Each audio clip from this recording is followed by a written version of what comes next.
To clone apps on the Motorola Moto G86 5G, first you will need to open a Moto Secure app on your smartphone device. You can find it in the Moto folder or somewhere in your app drawer or home screen. When you have that app opened, move to Secure folder right here. If you have it set up, then just open it. If not, I recommend to watch my video on how to set up Secure folder for this specific device. Now to actually clone our apps, we need to click on the plus button and add apps. Now we can go for any app that we like, for example, YouTube.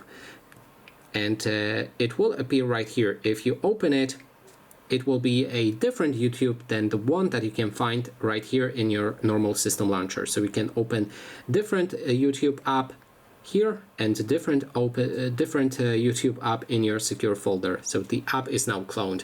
And that is basically everything. Thanks so much for watching.